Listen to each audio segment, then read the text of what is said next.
The Regina Christmas Wishlist has inspired caring strangers to donate for almost 2 decades. It uses the power of story to grant holiday wishes to those in need.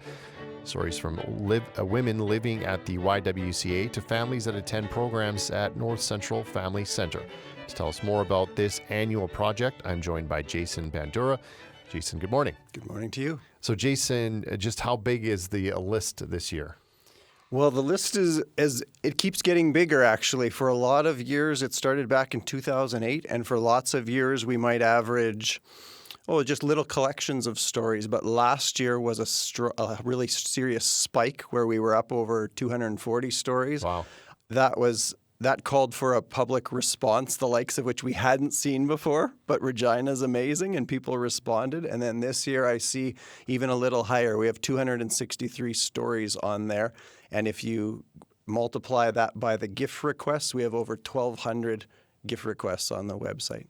What's your reaction to that increase in this? Is that, outreach? Is it people hearing about it, or is it just a need in the city? No, I think it's a need. I mean, the way the project is set up is we work with local organizations who do this. They are working with the impoverished and the marginalized people every day, and their services are expanding. Whether they wish to or not, they are expanding because needs are expanding. And I think the average family probably feels the margins getting thinner in the last couple of years. And if your margins are already thin, then they're almost non-existent. You said 2008. So for people that aren't familiar with this or how it started, can you tell us a bit about that?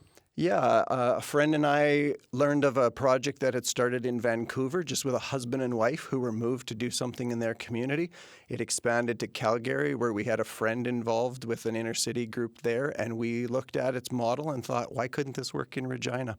And so it started real small in 2008. A lot of those other projects have dissolved. They have turned into nothing, but Regina has really embraced the wish list, and so it's an annual highlight for a lot of people. I know it's something that we'd rather not be having to do, but it's the reality we live in. What's it like for you to be able to give back and organize something like this every year? Yeah, it's a special thing every year. It's a lot of work. It's my winter hobby. That's what I tell people. And it starts in October or so when most people aren't thinking about Christmas, and then it pushes right through to the deadline near Christmas Day. But it's fulfilling. It's satisfying to be in the background. It's given me connection to a lot of people around the city. I'm aware of a lot of beautiful work that's done in the city that I wouldn't be otherwise. And so for our team to be able to link up generous, kind people who wish to know about needs and then to put them in contact with real life stories. These could be neighbors that they don't know, but it's all local, and I think people embrace that. So can you tell us a few of the stories that stand out to you? Yeah, I was scanning it last night. As I said, there's over 260 stories this year.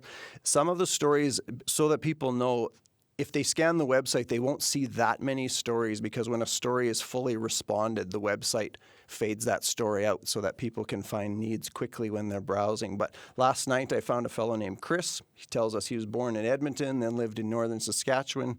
He moved to Regina 10 years ago to be close to his mom. And then he talks about himself a bit. He likes hanging out with friends, gaming, music, karaoke, hockey. And he just admits, he says, I'm struggling to make ends meet, and I'm on a journey towards sobriety recovery. I'm working to keep a steady job and secure my place to live and start working out. That's Sounds good. like pretty typical goals. Yes. But what does Chris want? Chris would love a blanket, and if it's a weighted blanket, even better.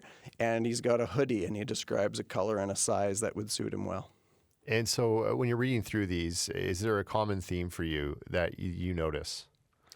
There's a real variety. The partners, the organizations we partner with, you've got things from YWCA, certain sheltering environments for women or for teenagers. You've got housing programs primarily for men.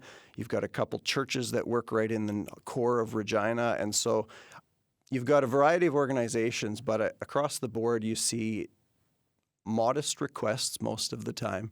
Lots of things that you and I are taking for granted. My family has a box of winter clothes that we pull out every winter and hash through who's outgrowing what and then figure out how to fill the gaps. Lots of the asks here are for warm things, whether bedding or clothing. And so some of it's, I'm looking at another story here where someone's pet made the list. They're just looking for some help feeding and getting treats and toys for their pets. So can people still submit stories? Is it No, cut off now? Yeah, the cutoff has happened for that, and all the stories come through our partner Yes. organizations so that we can at least confirm that there's always a face-to-face, name-to-name link. There are no strangers on the list in that regard. So the stories have all been posted by the start of December, but the response here is until next Thursday. And so if people want to get involved and help out that are listening, what can they do to be a part of this? The best thing would be to visit the website. It's just reginachristmaswishlist.com.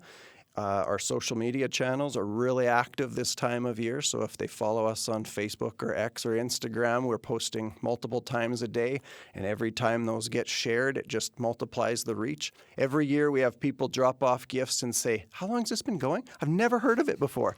It's been going since 2008, so if there's a listener out there who thinks, "I've never heard of it," today would be the perfect day to log on. And this is very relatable. It's the Christmas story where people have a wish, and once that wish is fulfilled, you clear it off the list and then try and check that off. Jason, really appreciate you coming into studio and telling us about the Christmas wish list. Appreciate the time. Thank you.